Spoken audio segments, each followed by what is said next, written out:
Now, I played for Leeds and Man City, who were mentioned, who are big clubs, but they're not bigger than Liverpool. Regardless of what anyone says, Liverpool is mega, mega, mega huge.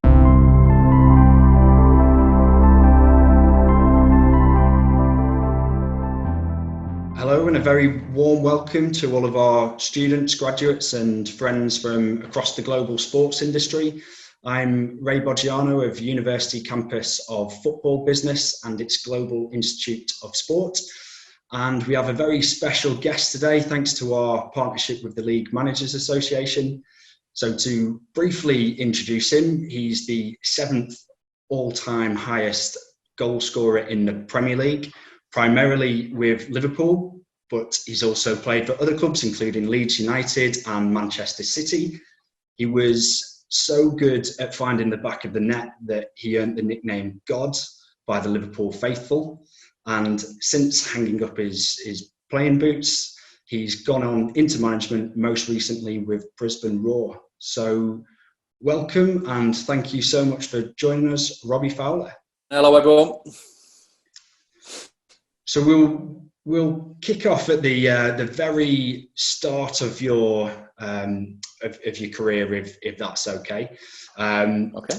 I think it's fair to say you hit the ground running in your debut season. You were very quickly one of the most talked about and revered players in the English game. What are your memories of that first season, and were you aware of the buzz that you were creating? No, I wasn't actually, because it's. I mean, if you can imagine now to what it was then, it's obviously totally different. Everyone has social media, and everyone picks up a phone and is on Twitter, is on Instagram, and everyone knows about anyone coming into the game.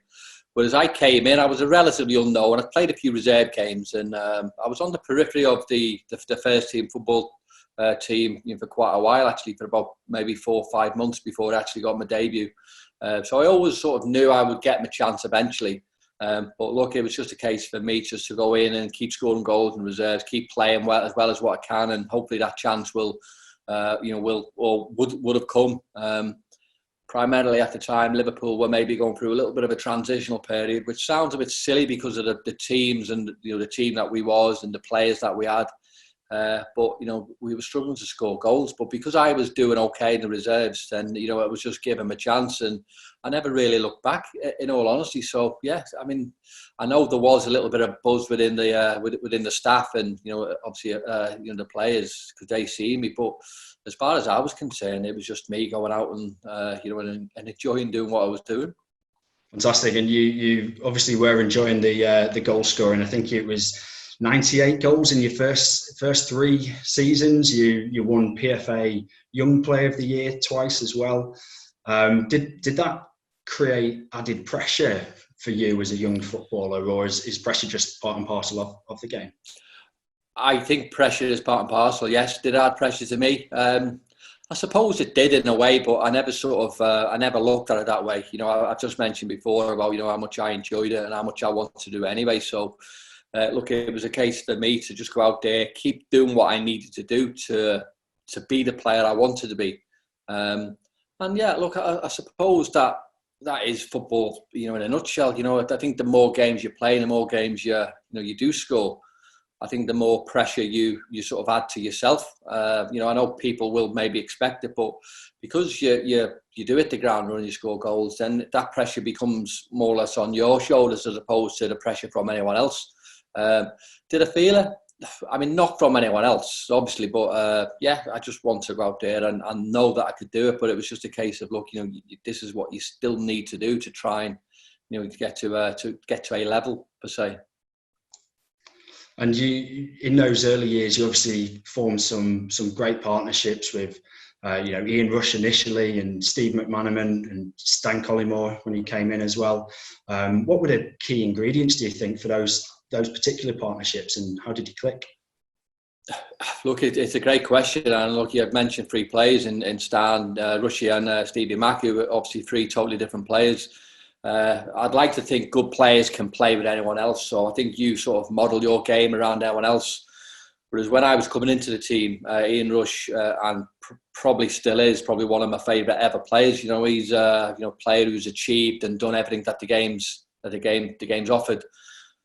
So me being on a training park and me being on the pitch as this really iconic player, there wasn't a day that went by that I wasn't learning. I could learn by visual, by just watching him, in training and doing what he'd done, and obviously the talking to him, after training sessions or after games. And it sounds a little bit silly, this, because he taught me how to run. Now, when I'm saying he taught me, I don't mean with my back up straight and running in a straight line. I think as a striker, you need to learn how to bend your runs out to sort of get in and around defenders. The timely runs, where your teammate can put balls. So I think Rushy was the master of that, and I was learning every day. Whereas Stevie Mack, we had a great understanding on and off the pitch. So I think when the links that you mentioned with all the players is having good understandings. So regardless of whether your mate's off the pitch or not, as long as you get that good understanding on the pitch, I think that's primarily is what we need as certainly as football players.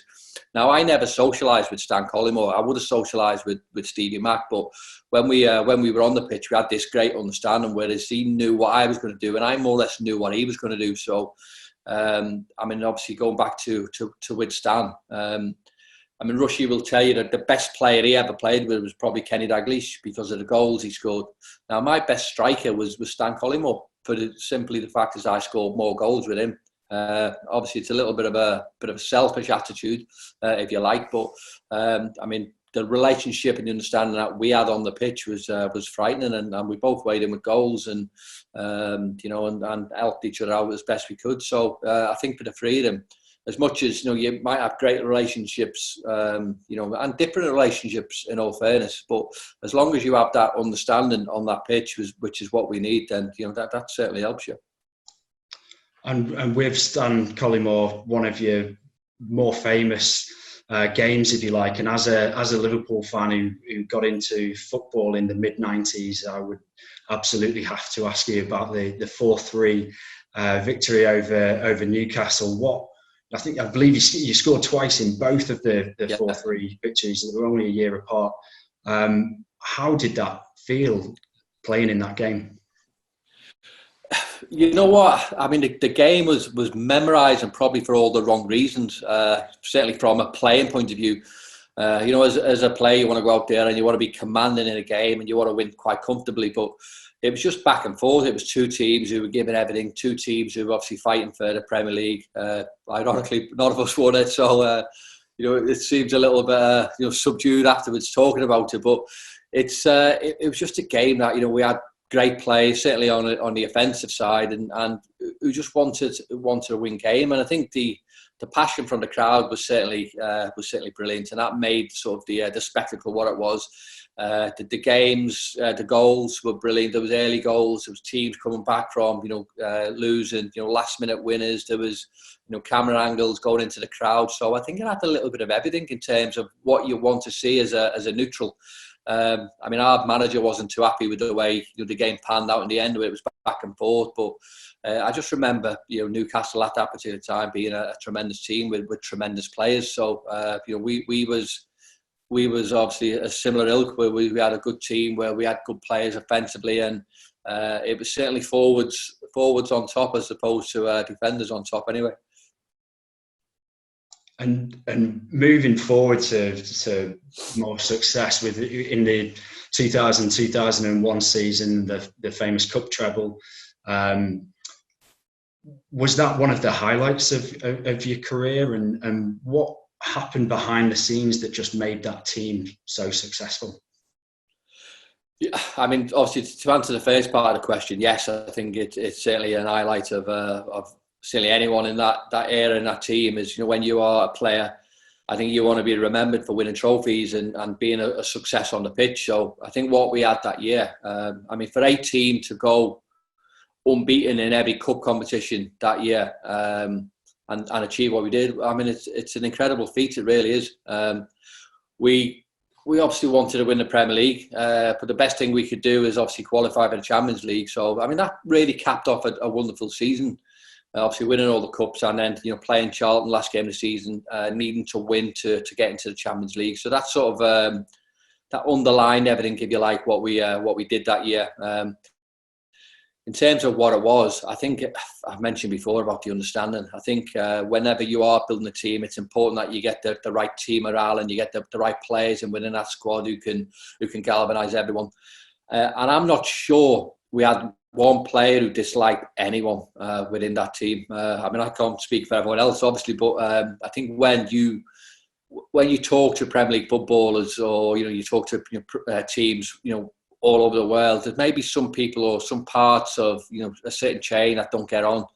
I mean, I can honestly say we all got on. We all mixed in the right way. Obviously we went out and we socialised, which is which can be important for certainly for football teams, because it sort of gives you a little bit of a release from what you've been getting or what you've been doing. So I just think we had everything. We had good lads, good lads who mixed every day. We had lads who wanted to work hard. We had lads who wanted to work hard for each other. We had lads who wanted to fight for each other. And I think we were just not just the 11, because there was a time when obviously we did have a few injuries, myself included. Players came in and done unbelievable jobs as well. So I think it ticked every box of what you need to be a successful team, in the players believing in each other, which is mega as well. And what was it difficult then to leave Liverpool for Leeds after being involved in the club for so long and being part of that success? Yes, it was. But I mean, fundamentally, it was my decision to leave Liverpool. In a way, I'm glad I did, because I got to appreciate Liverpool that little bit more.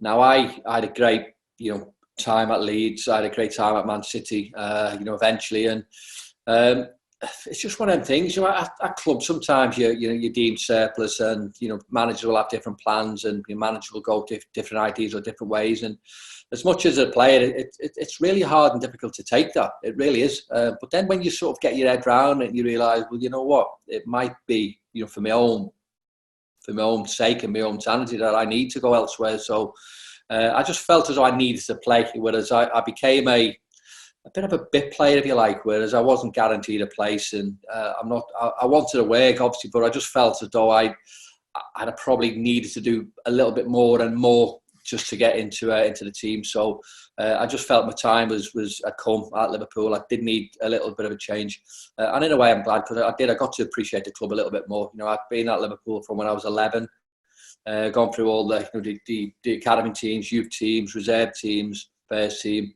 I never knew nothing different. So it was a case of, look, I go to other clubs and do what I need to do, and try my very best. And just so happens that I did get the chance to go back to Liverpool, and that was a chance that I could never have missed.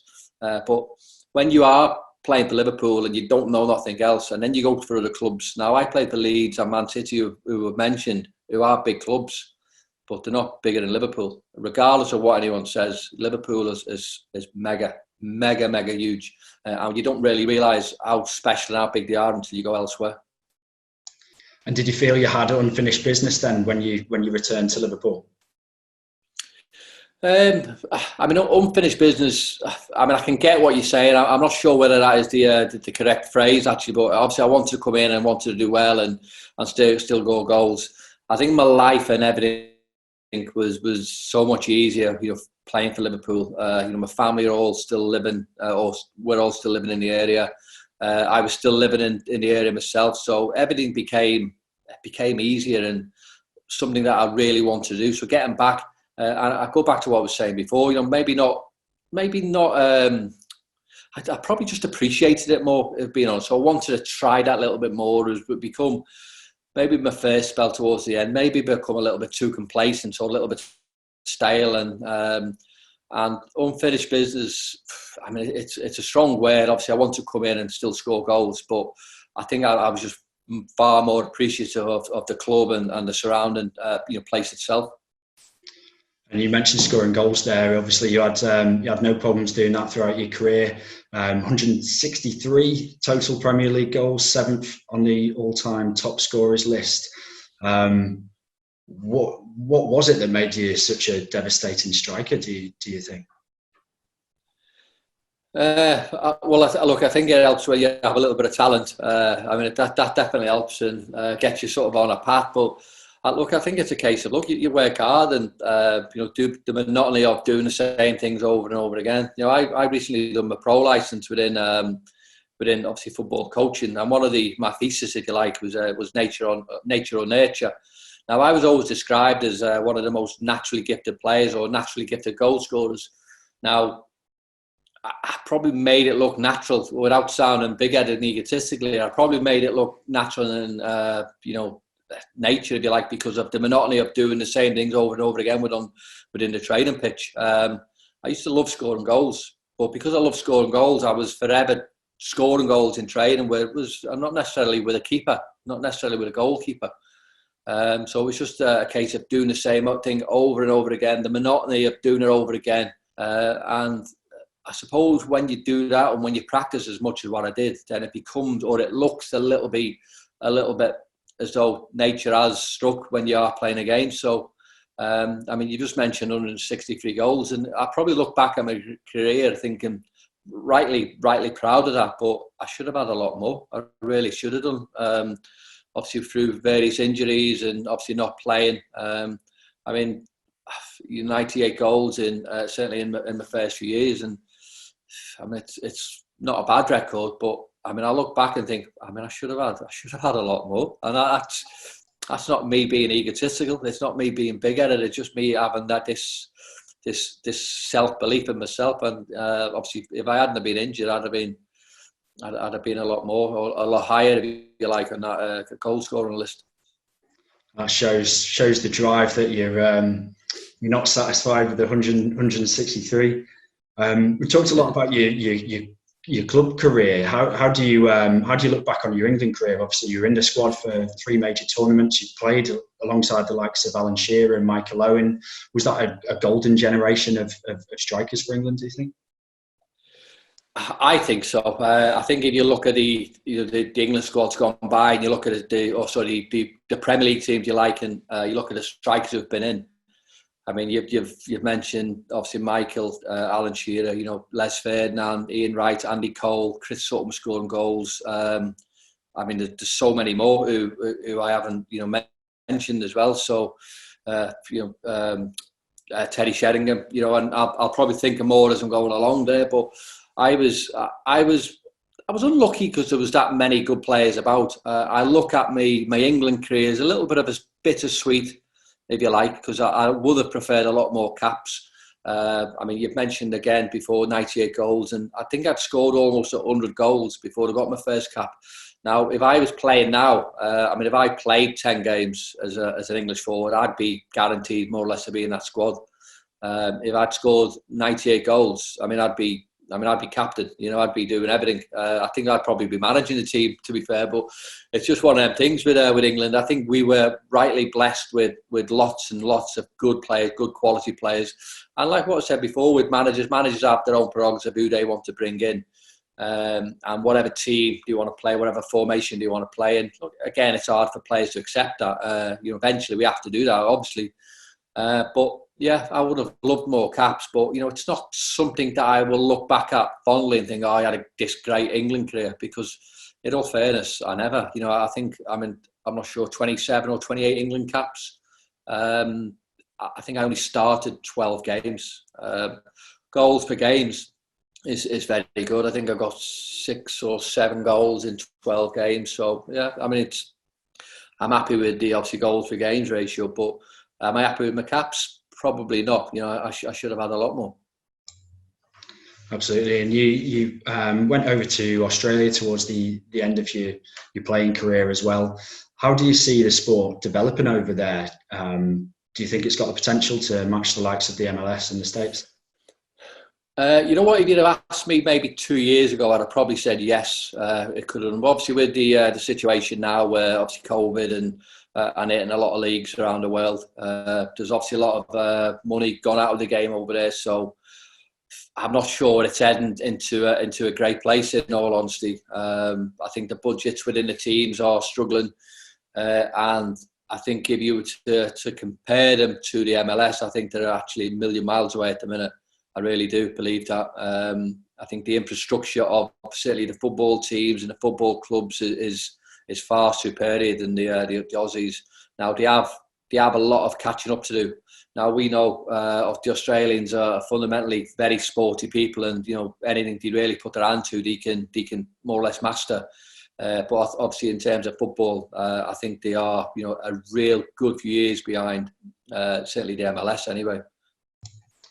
And you mentioned the Aussie appetite for sport there. Our UCFB and GIS students have the opportunity to go over to Melbourne once a year as part of our global sports summits.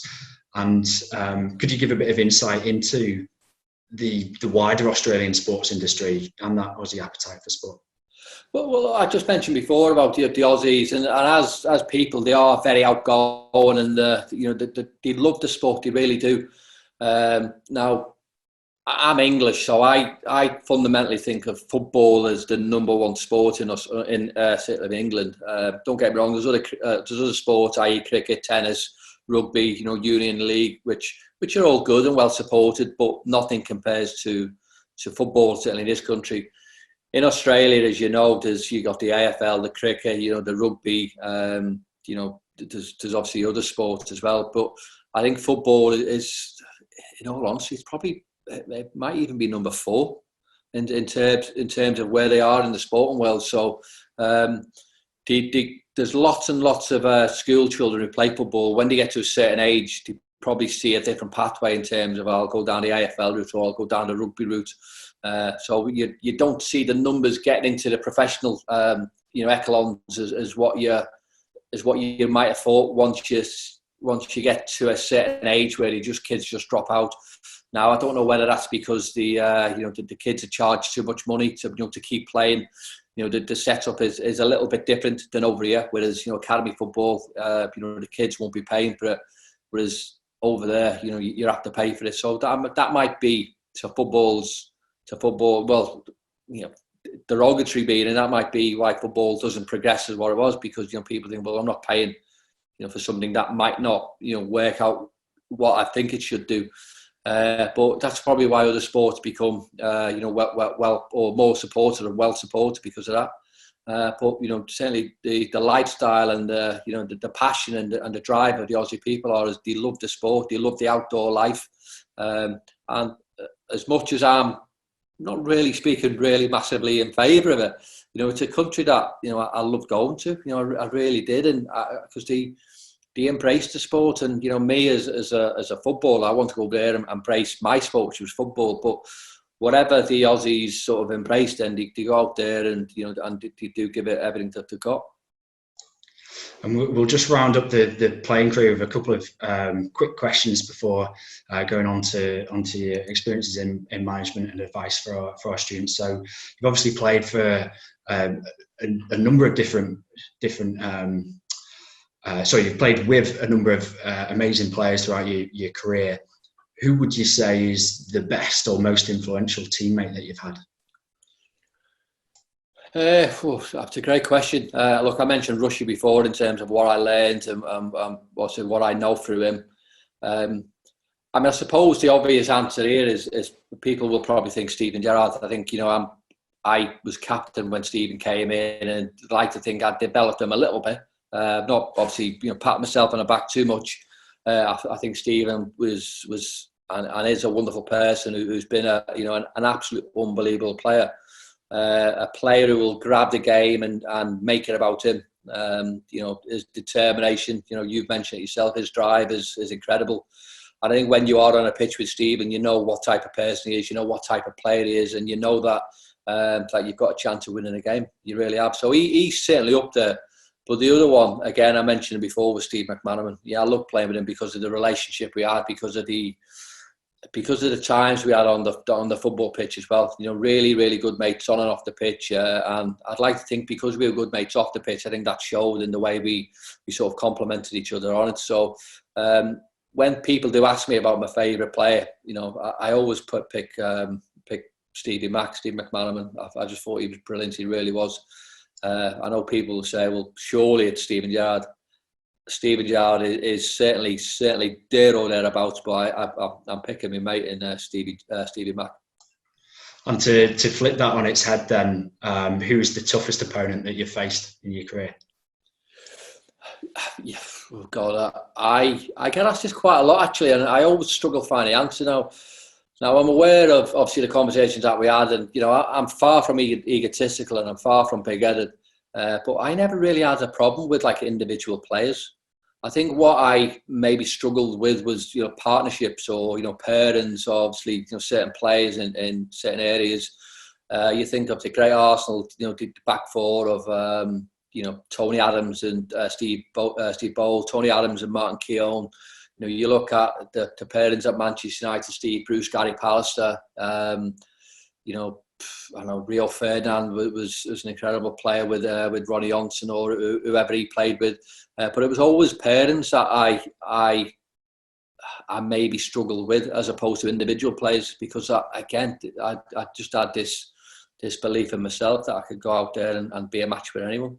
And it just shows you sort of within football why it's such a good team game, isn't it? Because if you get the better of one individual, then you've got your mate there to sort of help you out as well, which is what we love. No, great answer. And moving on to management, then how have you found your experiences so far in Thailand and then in Australia, and what are your future coaching plans? Yeah, I've loved it, to be honest. I really have. And obviously this conversation, you can get the gist of how much football means to me and how much I sort of want to be a part of it. I finished and people have this perception of me of being this just happy-go-lucky lad who's always messing, not really know when to take it serious. But, I love the game and I feel as though I've got a lot to give, which is why I went down the route of taking my coaching badges. Now, I want to do that because I wanted people to take me serious. Obviously going to Thailand as a player that ended up being coach was something that I sort of fell into, in all fairness. But I did want to do it, but I just fell into it maybe a little bit quicker than what I probably envisaged. Didn't have the qualified badges, if you like. But then, obviously, once I'd finished my tenure in Thailand, I knew I wanted to come home and obviously do all the required badges so I could be ready. Now, as you know, from B license to pro license, you're talking, 8, 9, 10 years it could be. So I wanted to do all that. Wanted to go overseas to show people how dedicated and how passionate I was. I went over there and I enjoyed it. I really did, and that's primarily what it's all about. You enjoy it as long as you know what you want to do and you know how serious you are. Fundamental fact is you've got to enjoy what you do, and I love the game and I enjoy every single aspect of being involved in football. And obviously it's not playing, don't get me wrong, but coaching and managing is the next best thing. And I love that about me, whereas I want to stay in the game for all the right reasons. And now that you are on the the coaching and management side of things, looking back on your career, is there a manager that's around now that you would have loved to have played for, to be able to learn, the tips of the trade? Yeah, look, the obvious ones are obviously Pep and Jurgen at City and Liverpool. I think they're streets ahead of everyone at the minute, if I'm being totally honest. I'd like to think as a manager that, when I obviously came into the game, I've taken on board everything that everyone's ever said to me, good and bad. And now, I've played under some managers who are tactically and technically very, very good, but the man management has been left a lot to be desired. Whereas I think of football now, and I think of Pep and I think of Jurgen, and I think they tick all the boxes that you need. Technically, tactically, they are superb, and the man management skills of these guys are tremendous as well. And the way football is now, with certainly with the mental health and getting the best out of everyone, your man management is probably, for me, it's probably more important than the technical and the tactical aspect of being a manager. And that's what I love about them too. But if I had to pick one of them, look, I'm a Liverpool man, and I'm going for my Jurgen. And what is it around Jurgen Klopp and that Liverpool side at the moment that you think is making them such a successful team? I've just touched upon it there with the man management. I think he does tick all the boxes I've said before, but I think the belief in what he's given the players, I mean, he's given them that belief to go out there and they feel 10 foot. They feel 10 foot tall when they go out there. They feel far superior than anyone else who they're up against. And I think that shows in the performances. I think what you sort of admire and you respect about him as well is when he came to Liverpool, he had this plan. And look, we all have plans, and look, it doesn't all sort of materialise the way we want it to. But his plan has fell into exactly what he said. You know, I'm going to win the Premier League within 4 or 5 years, and you can see the progression that he's made. You know, the Europa League, Champions League final he's been in. He won the Champions League the year after, and the year after that he's won the the Premier League. So I think for a team that was maybe a little bit behind, in all honesty, about some of the other teams in the Premier League, he's got them above everyone else now. That's with his character, that's with his attitude, that's with his desire, that's with his drive, and and his belief in the players. So I just think he's a tremendous manager, and he's also a tremendous man as well. We all see reports and we all see interviews of what he's like, and I can tell you right now, he's exactly what he is. What you see on the television is what you see, is what I see behind the camera as well. He's brilliant to be in his company. It really is. And obviously that coaching and the man management, as you said, is a key ingredient within football management. But another aspect is handling the media, both as a player and a manager. How have you found that element of the roles throughout your career?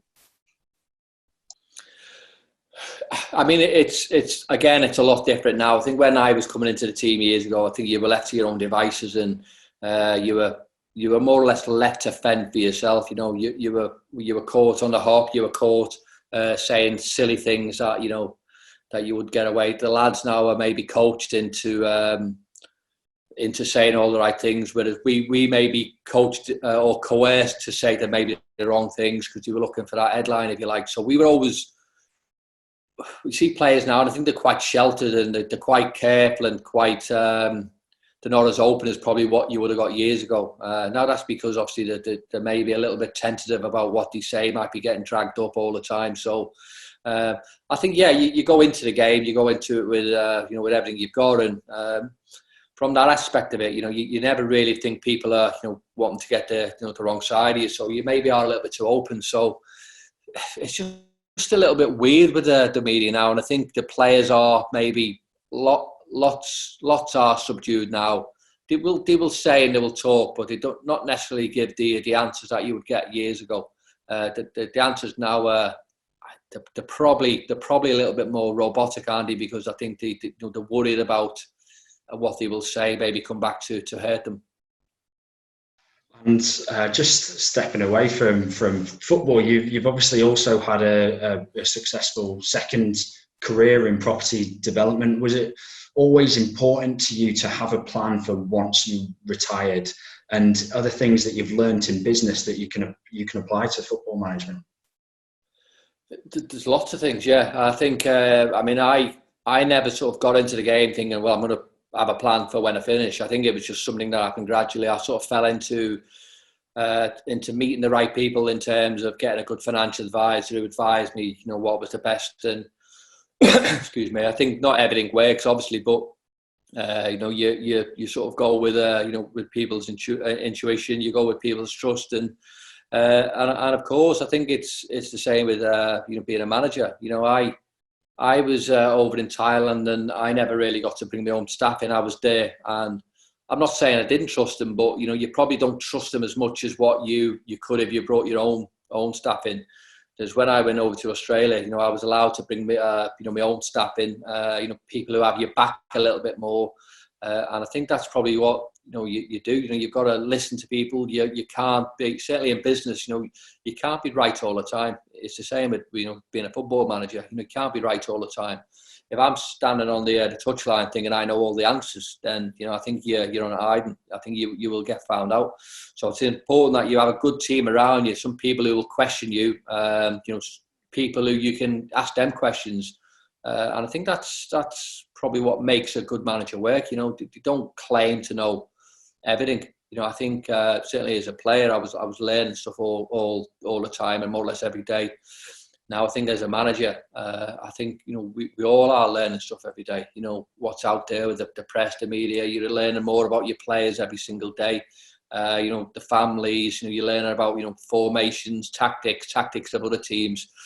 So you're always learning, and I think that is the case with business as well. It really is. You've got to be open-minded about everything and not think that you can be right all the time. You have got to listen to other people who let's be honest, know more than you. And regardless of us thinking that we might know everything, we don't. And just finally, on that note, then, if you could give one piece of advice for those at the very start of their sports career, something for them to take away and apply to their own careers, what would that be? I think the obvious one there is, like I've spoken about it quite a few times within this conversation, is you got to go out and enjoy what you're doing. I think when you enjoy it, you sort of give it that little bit more. You go out there with a correct attitude, and wanting to be better all the time. And when you obviously enjoy it, your belief becomes a little bit more as well. So I think just, excuse me, I think it's just a case of, look, have that belief in yourself and go out there and, have that drive, have that ambition, and who knows what's around the corner. And if you show the right attitude and the right aptitude, then nothing can stand in your way. I think you do need to be a little bit lucky at times, if I'm being honest. But if you are lucky, the more drive you have and the more attitude, the correct attitude you show, that helps you become a little bit luckier. So yeah, have the correct ambition, enjoy it more than anything, and more importantly, just massively believe in yourself. Perfect. Robbie, it's been an absolute pleasure. Thanks so much for your time today. That's great advice. Pleasure, Ray. Thanks, mate.